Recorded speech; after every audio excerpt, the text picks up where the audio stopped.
Welcome to the show On the Road to COP26 UK Glasgow with Her Royal Highness Princess Abze Djigma. Today again, we are walking the talk and implementing action for climate empowerment. We're so delighted that the UNFCCC has invited us. And I say us, why? Because we are fortunate to have with us today the high-level climate champion on climate change, my brother Gonzalo Muñoz, who really walking the talk, not only with implementing on the field, but with his soul.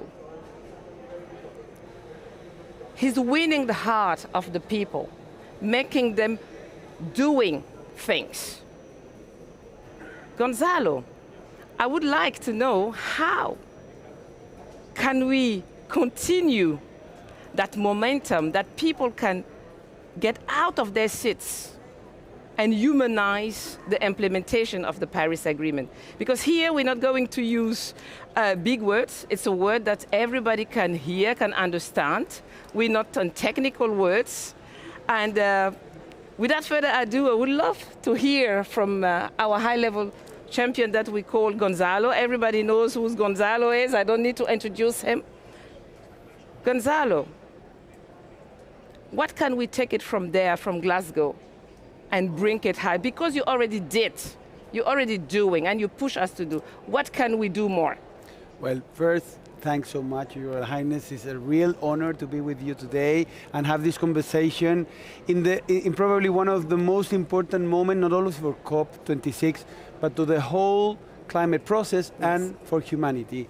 And I like the way you phrase it, because at the end it's so much about how do we feel, not only regarding the process, regarding also the people that are taking the decisions. Yes. And at the end, therefore, the element that needs to be in the center is trust. Yes. And of course, there is mistrust in the environment. We have to first acknowledge how much of the frustration outside the process, in the streets, in mostly the most vulnerable communities, yes, we are seeing growing and growing on time, and mostly in the last years. And we have to acknowledge that in order to understand what are the elements that have been affecting that negatively, and what are the elements that could allow us to move positively in terms of building trust. Definitely, we have to understand that when it comes to mostly, I will reflect on the youth. Yes. We've heard anger, we've heard about frustration, yes, we've heard about fear, and those are emotions that are extremely powerful. True. And we have to validate them in order to build from there. Yes. On the other side, we understand that even the multilateral system has been attacked for quite a long time, right? Yeah. We've seen not only when it comes to global leaders, we've seen also when it came to the reaction regarding the COVID pandemic, sure, how much the multilateral system have been like shaken, and therefore I would say it's really important to rebuild that trust.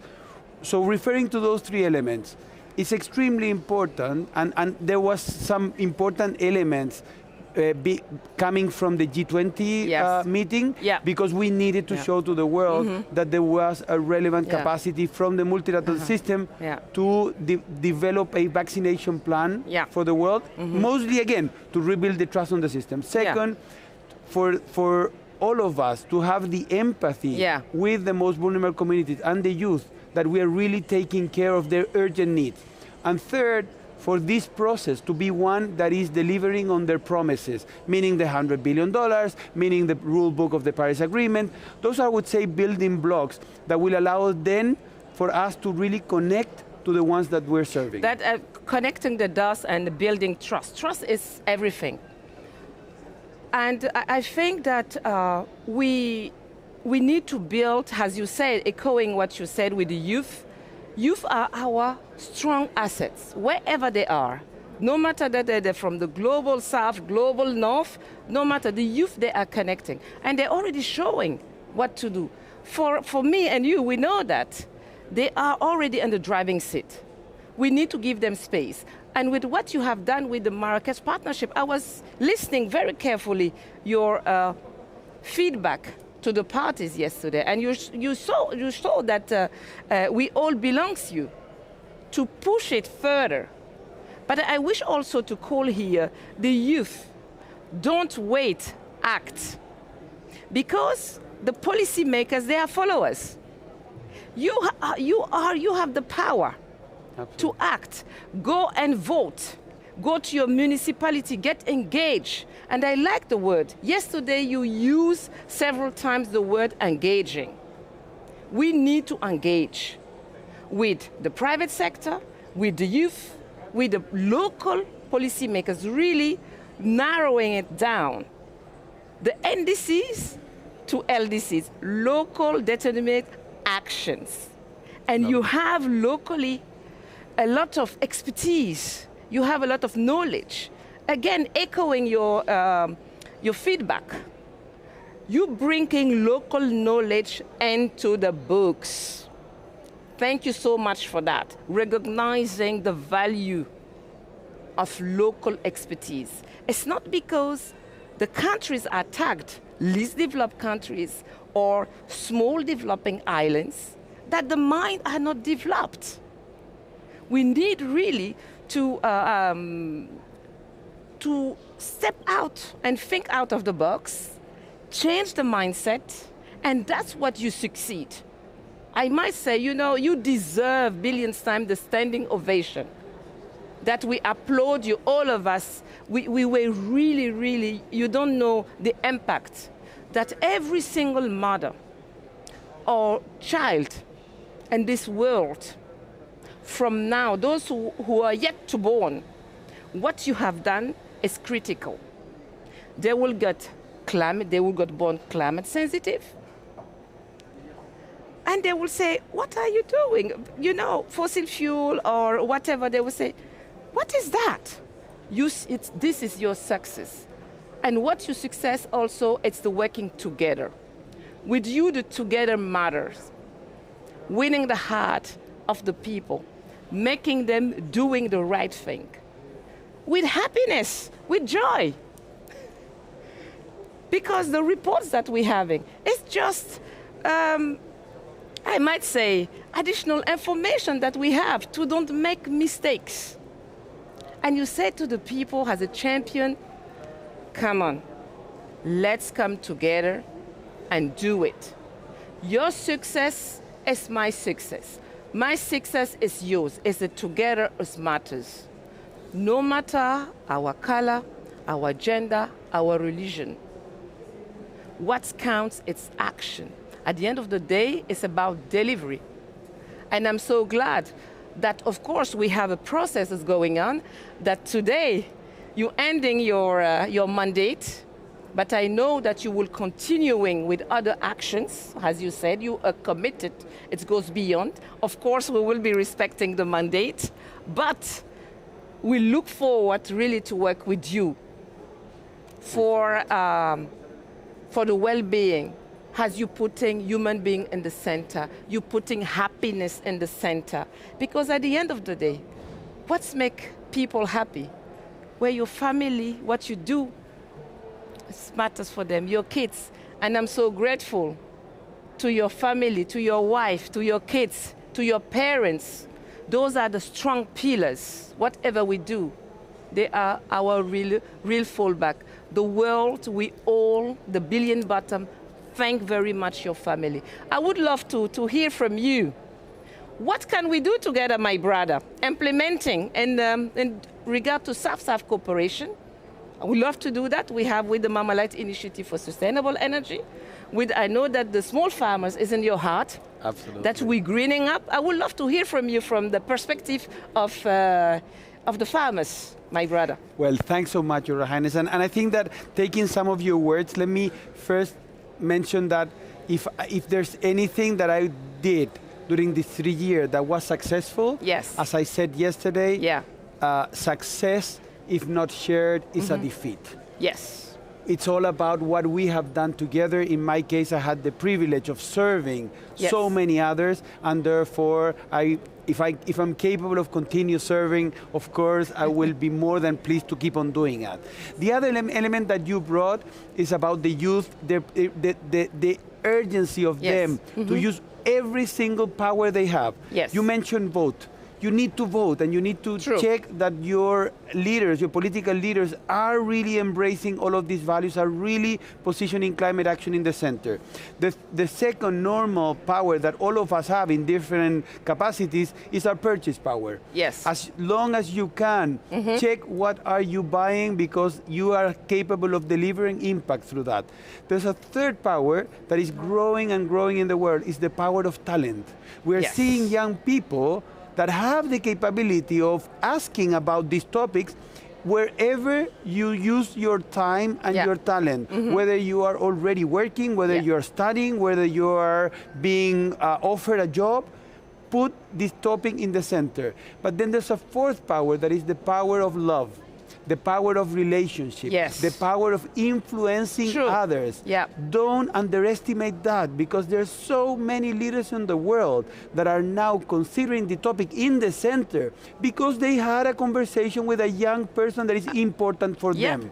So those four powers together will allow us not only to change, let's say, the way we use energy or the ways we mobilize. It will be a lot about how we change the way we stop emitting and sequester more carbon. But it's also about how we build resilience, mostly in local communities, many of them in rural areas. So my personal commitment in that sense, Your Royal Highness, is about keep on working with farmers all around the world. So I'm very proud of having helped to set a community of farmers from the United States to Poland, to regions in Africa, of course, to Latin America and Asia, and even in small islands. We need to embrace that capacity of farmers to be the stewards not only of land, but the stewards of biodiversity. I myself, having been trained as a farmer, I was wrongly trained. They teach us how to do monoculture. And through monoculture, what we do is we kill biodiversity. We have to relearn on how to produce our food, how to produce the fibers, how to produce the timber in a way that will increase biodiversity in the soil and in the whatever type of land we're using. Excellent. So that knowledge is something that should be shared all around the world very rapidly, because we don't have time to lose, and we have to allow the food production system to be one that is sequestering 50 gigatons in this decade. So that's what we will be working for from now on, and I will be really pleased to be helping the African context to be one that is showing to the world that capacity. That is so fantastic. You know, I told you that our climate champion, he's leading by example. Leading by example is critical. The power of love. With love, you move mountains. And together, we can move those mountains and reach the 1.5 ambition. I have been awarded by you, coming into the close family of actors, because we are walking the talk. Of course, there is always room for improvement. And that's what you have shown it. That I was doing wrong. It's not even my fault. I'm being told to do that way. Exactly. But with awareness, with having the right information, I can redirect. That's what I'm saying. When you're being guided, you can shift the curve and do the right thing. Exactly. And I'm so glad that you're doing that you're paving the way and putting our strong assets, the youth, in the center. And if I may there, Your Highness, in order to change that mindset, the first element that is important is to recognize that we have made some mistakes. Absolutely. Sometimes we're so stuck to thinking that we are only valid if we have the truth. But in order to get to the truth, you have to be, that needs to be shared. You need to recognize that it's a learning journey. You have to recognize that many times we fail and we fall. And therefore, that's something that the youth can help a lot, society all around the world, by allowing the adults, allowing the leaders, for them to not be pointed while recognizing that they have made mistakes in the past. Because sometimes they feel afraid, they feel threatened by people that are saying you're wrong, but we have to celebrate when we learn. In order to learn, you have to recognize that you didn't know. So that's something in which we need to do the connection between the young generation that has that clear mind on how things need to be done differently and validate the way the most adult people got to this point, while sometimes doing the things that they thought were right, sometimes doing very good things as well, but then allowing themselves to recognize that they had blind spots. So celebrate their intention, thinking that they were trying to put us in the right place, and now allowing themselves to say, okay, and now I've learned, and therefore I will help this to become, to go forward differently. This is a good conclusion. I mean, this is the pathway to do the climate champion. Really, really show us it's not a failure recognizing that you were wrong. We are human beings, we're not robots, we're not coded. So we are allowed to make mistakes. But the good news is that we can change and do the right thing. And to that note, I would love to close our great conversation on the road to COP26 UK Glasgow with Her Royal Highness Princess Abze Djigma. It was my great, great honor and pleasure to have the climate champion with me. Stay tuned for the next session, next season, and we're going to work together. You were so strong and inspiring, the billions of people. Thank you, Gonzalo, from the bottom of my heart. Thank you from my side and from Nigel Topping, the champion that will now work with the Egyptian champion. So we expect that they can embrace all of your energy and capacity, and we will be helping anything that you can put together. Thank you so much. And I welcome, of course, Nigel to open the second season of On the Road to COPs. Thank you so much. And we thank Facebook for offering us this space and their entire team. And we also want to continue working with you, Facebook, and I hope to get the opportunity to interview the champions with the boss of Facebook. Thank you to all of you.